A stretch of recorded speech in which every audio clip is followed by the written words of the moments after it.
Dear Earthmates, we are visiting poet Meher Pestonji in India.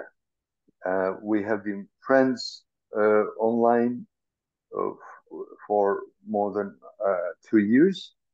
And I thank you so much, dear Meher Pestonji, for accepting this invitation. And, it's an honor to be on your program, Tarek, because you have done so much for poetry in the world that, it's just great to be chatting with you. My pleasure and honor. Thank you so much. Now, how did your love for poetry especially begin? Well, I've been writing poetry for maybe 40 years, 30, 40 years, but hardly anyone knew about it because I did not participate in poetry readings, and nor had I published anything, or very little here and there in magazines or something. Then it was, and largely because I was rather diffident about it. And then the Zoom poetry, we were all stuck at home, we were all getting bored, and a few poets started poetry groups. I got involved and I started reading, and I was surprised to get pretty good responses from very senior people around the world. So that's when I thought, I should, do it a little more seriously. Till then, it was like something I did for myself. When I felt something, I wrote about it. But it was not seen as for anyone else, like an audience or something like that. And who are some of your favorite poets, especially among the so-called, classical ones, such as Tagore, Shakespeare, others? I don't know. Actually, I would say Robert Frost, because I write a lot on nature, and that is why I connect a lot with him. In fact, all my early poems were mainly on nature. Most of them were on nature. And I do feel a strong affinity with Frost. I think there has been a strong influence because I spent time memorizing some of his poems, not all, of course, but a few of his poems. And that was a major influence. Wonderful. Nice coincidence. About 10 years ago, my American friend, Carl Kotapish, took me and my wife, his wife, to the grave of Robert Frost. And I took my pen, and his grave is nicely, it's nice, it's written on it. And I lay down by his grave and closed my eyes. I practiced my death next to Robert Frost. Okay. But quite a privilege to be at his grave and be able to lie down next to it. It's quite a privilege in personal terms, in poetic terms even. True. Yeah. True. Yeah. How do you write? Do you usually write in the morning, evening, anytime, you using a pen or pencil or the computer, or what are your preferences? I don't have any time. Sometimes a poem comes by itself, and especially the short poems, they come by themselves. And I just have to put them down. It's always pen and paper first. Then it goes through, most of them go through several editing processes. Some of them just stay there. The short ones, sometimes may stay the way they came. But otherwise, they go through a lot of editing, maybe 6, 7, 8 drafts, maybe more.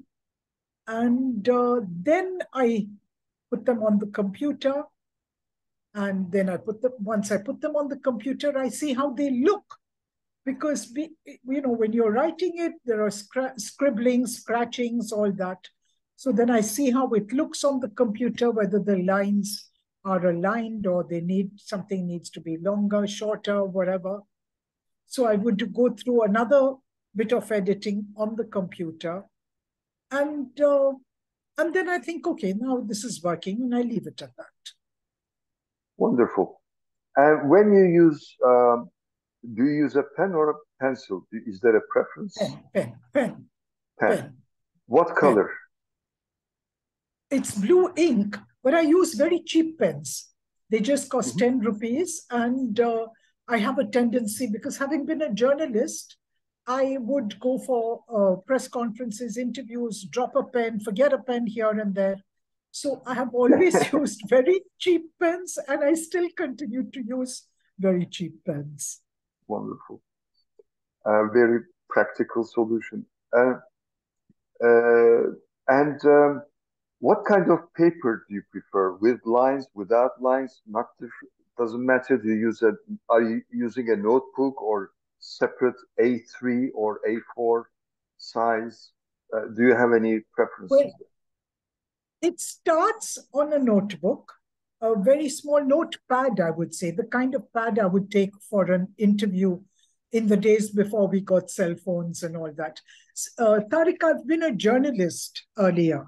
So that has fed into a lot of my later poems, especially the concerns and the involvements. So I would carry a small notepad where I would take notes while somebody was talking, whether it was in a press conference, an interview, a session somewhere, seminar somewhere. So those little notepads are what I first jot down stuff on. Then I might take it on an A4 paper after that. It would be lined. It's always lined paper. It's not blank, because I don't know why. It's always used lined paper. That's the way it's been. Yes, each poet has different preferences. For example, I prefer paper without lines. Okay. When my mother died, I preferred, after my mother's death, I preferred paper with lines, because I felt myself in chaos and I needed some sort of order. But then it changed again. These are things many readers do not think about. So that's why I'm actually bringing up these things. These things are art and crafts, these personal. Yeah. And do you keep the drafts of your poems? Do you keep them? I keep them for a while. Earlier, I used to keep a lot of drafts when I was not publishing or reading my poems. I used to just keep the drafts. Maybe it was an ego trip or something. Or sometimes it's also good to keep drafts, because when you re-look at a poem sometime after you've think it's done, and you feel something is not working, then it's good to have the earlier draft to say, well, maybe the word I used earlier works better than the word I'm using now. So it's nice to keep drafts at least for 6 months. So then you know that you are happy with the poem and you're going to stay happy with it. Wonderful. Many young talents want to achieve a good poem just like this, whereas the adventure of writing it, making changes, editing, being uncomfortable, unhappy about it, and then waking up suddenly, thinking of a word. These adventures are wonderful, aren't they? But they tend to put all those steps aside, believing that, well, if I have talent, I should be able to write it just like that. But it doesn't work that way. They should enjoy the, you know, the struggle, the journey and the the journey. struggle. Yeah, yeah. Yeah. I agree, but sometimes, a poem, especially, short poems like 2-line, 3-line, 4-line poems, they come like this. And then if you try to change it, it doesn't work. The original works better. But I think you have to be open to exploring it and examining it in different ways. Mm-hmm. And what you're saying about the younger generation, this is part of today's lifestyle. This is, everyone wants to do everything instantaneously. So that's instant part of coffee may not be too bad. Even that is arguable. But yeah, I think writing literature in general is like or should be like love making. I mean, why haste? Why rush? Why Okay, rush? take your time, Yeah. enjoy the Yes. process. Yeah. Yes. Do you sometimes change a poem after it was published, for example, in a book, and then you revisit the poem and then you make a change? Do you feel do you feel yourself free about it, or what's your approach? Well, I've only brought out one book of poetry so far, but what I have done is I have sometimes, I've not published it again, but I have connected two poems into a longer poem. They may be on the same theme, but they are on the same theme. But earlier I did not see the connection. And then I connect it into a longer poem. And I have read it at one poetry reading, one of the Zoom readings, and it was appreciated as a longer poem.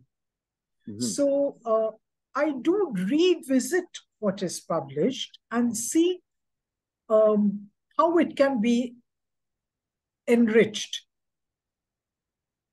I agree with you. Some poets do not do that, and some people are shocked and surprised. But each person has a different view, of course. That's okay. Yeah. No, I agree with you. I'm on the same page with you. And being a journalist, how did you become a journalist? What made you follow that path? Oh, I became a journalist purely by accident because I had, my marriage had broken up. I was a single mother with 2 kids and I had no skills. Then a friend said, I used to write a lot of letters. So a friend said, you write so well, why don't you do something with writing? And that's how I went and joined journalism classes and I started being a journalist. So it was purely by accident like that, So the divorce was a good thing, at least in this sense. Very much it so. Helped you improve yourself. And yes. And your children, how are they? Well now? Well, the family has not been such a success, let's say. My children have not been such a great success. They were, both the girls were dyslexic in the 70s when nobody in India had heard the word dyslexia, leave alone knowing how to deal with it. So that's been a struggle. But journalism certainly opened up my world.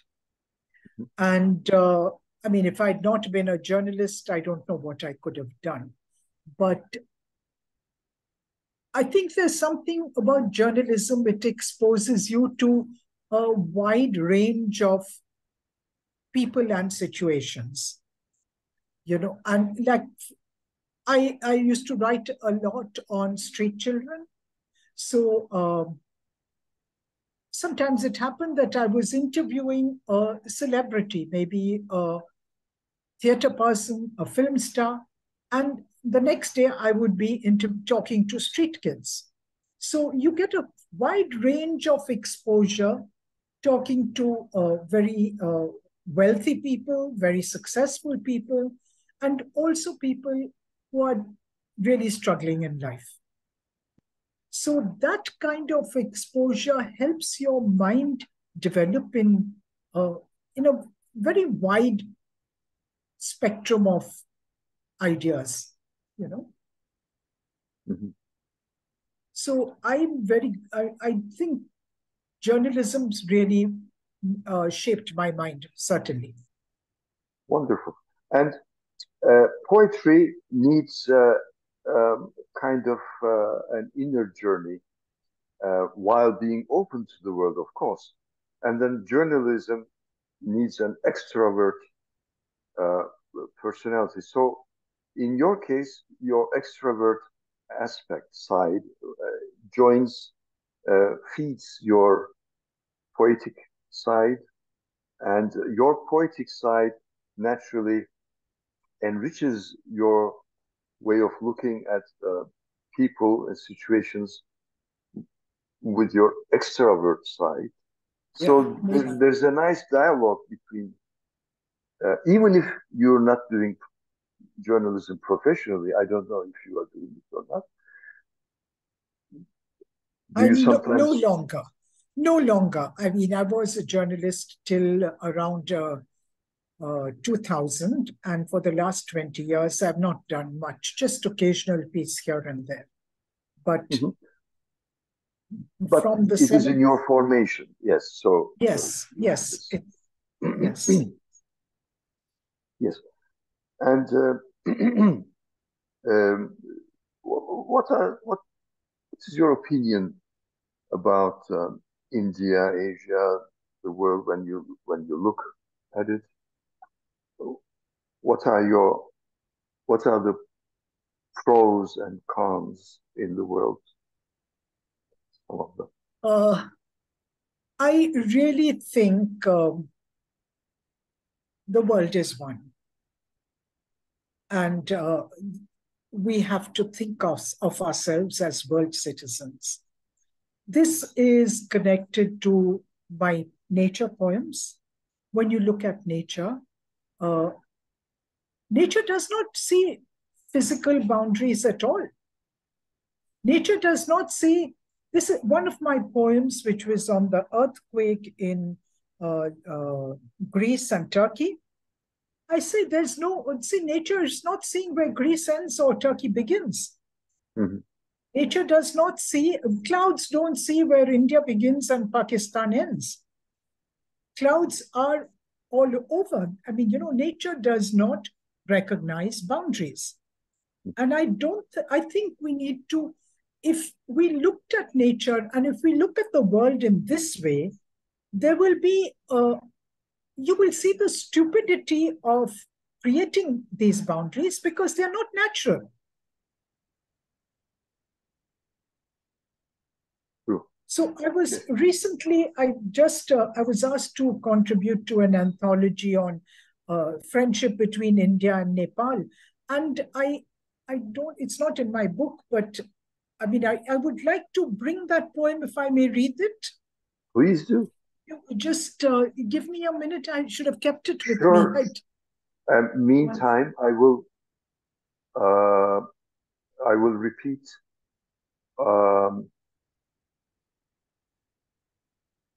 what I said to you before we started the recording.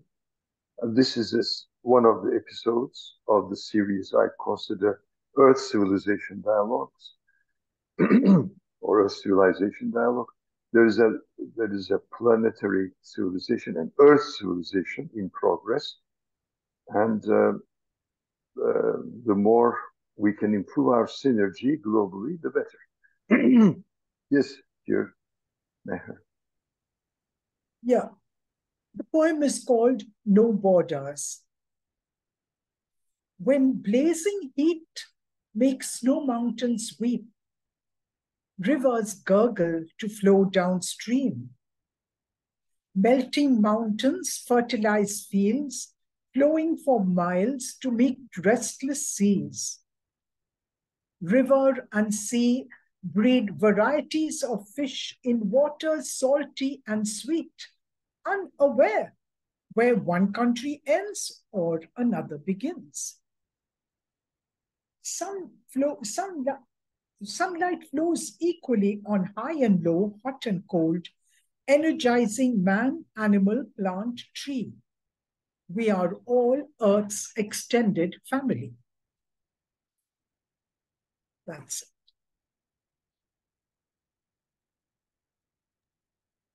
Thank you so much. Wonderful, yes. May we place this poem in the written introductory part of our interview Sure. on YouTube? Thank you.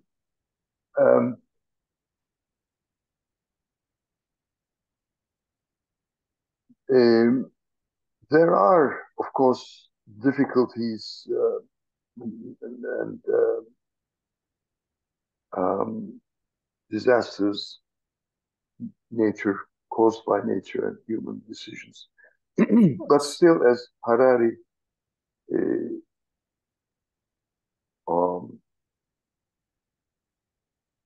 wrote in his interesting books about humanity, a lot of good things have been done, and why be pessimistic? And just we should do our best instead of surrendering, right?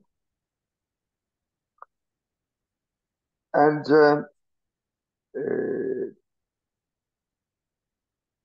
how about the other arts? First of all, within literature, other genres, what are you interested in reading or writing for example, short fiction or novels? I have published 2 novels, but long ago. That was in 2003 and 2005. I have written plays, and the plays have been performed. One has been performed. One has got a BBC British Council South Asia Award. And I have written short stories, which I've just brought out this book of short stories. It's called Being Human in a War Zone. Yes, so there I am looking, and this is my book of poems, which is my first and only book of poems. Being Human in a War Zone looks at one day in the life of an ordinary citizen when their country is at war. Now, we are living at a time when there are war or warlike situations in several countries all over the globe. So I'm not looking at the politics of the war. I'm just looking at a human being and their coping mechanisms. I'm not offering solutions. I'm not saying this is good or bad, but I am talking about friendship between people, even when their countries or their governments are at war. That is what the stories do talk about. Yes, very important.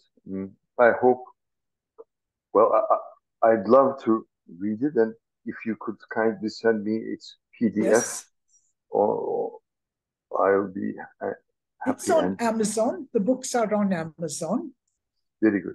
They are on Amazon, even in US, they are available. Oh, good, wonderful. I hope it will be translated in many languages, including Turkish. Yeah. When you mentioned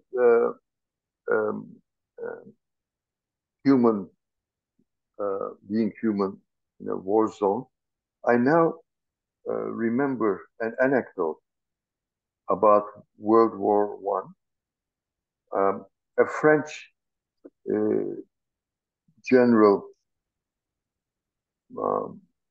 goes back to France after being in Turkey at that time, the Ottoman times, early 1940s, and 1915, he was there. And when there was ceasefire, they were looking at the wounded French soldiers and dead ones, and they see a Turkish soldier helping a wounded French soldier.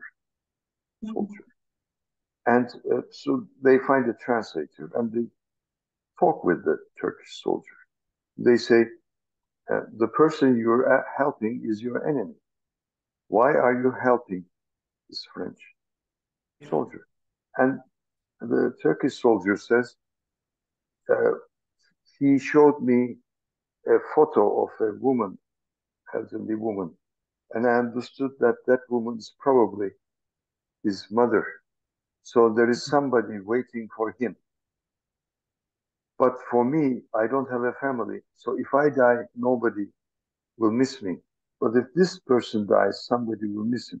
So I'm helping him to return home. Isn't that interesting? That's very directly beautiful.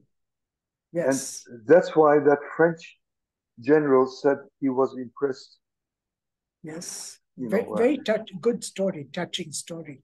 Yeah, and we need such good real life stories to encourage, because we usually hear bad news, which makes us doubt about being human. But, Yes.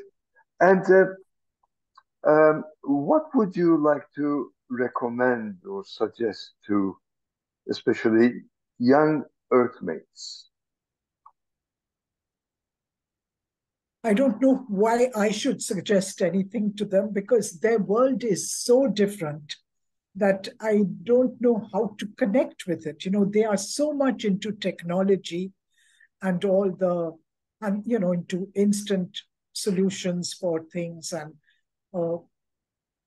I really don't know what I would say to them. I mean, I have my grandchildren. I talk to them all the time. And of course, we connect. We're very close.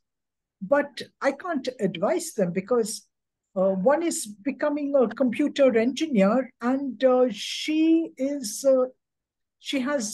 no interest in literature or anything. She's studying in UK.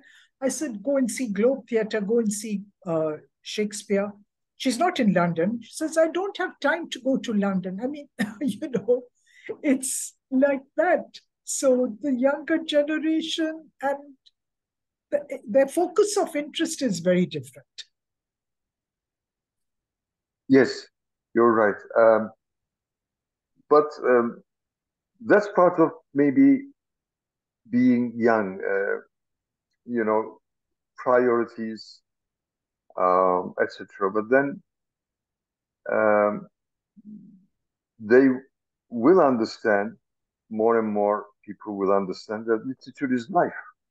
That is concentrated theater, literature, good cinema, that's condensed life. And the more we expose ourselves to good literature, theater, the richer we live. And more and more people. And I've found an interesting book called What Can Economics Gain from Humanities? I like that. I want to read that book. Actually, narrow specialization is not very helpful. It's not good. Yeah. And at university, this professor of linguistics, Mr. Özcan Başkan, he was humorous and he would tell us jokes and criticizing the extreme specialization. He told us a joke. This American goes to Italy, and as he goes to the barber shop, and the barber is taking care of his hair and beard, and he talks about the importance of specialization, the American. This is important. We are specialized in this. And this is too much now for the barber. So when he's shaving the beard, he puts soap on the face and says, "This is it. My specialization is just putting soap on your face. You need to go to another barber." I think that's very good. That's really good. This reminds me of another one of my poems.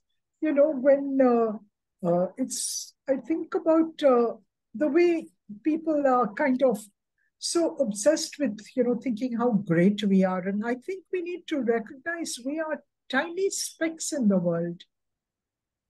It's, who's that? I'm trying to find it.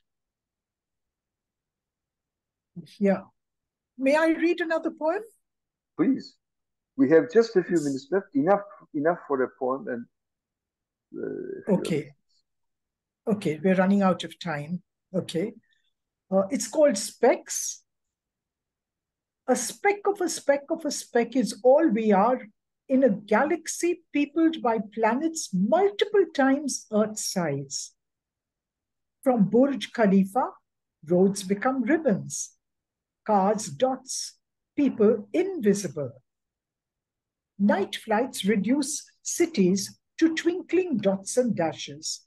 Google Maps make Earth a child's toy, zooming from apple orchard in Kulu to cherry blossom in Japan to the Sydney skyline, Frisco Bay and back within minutes.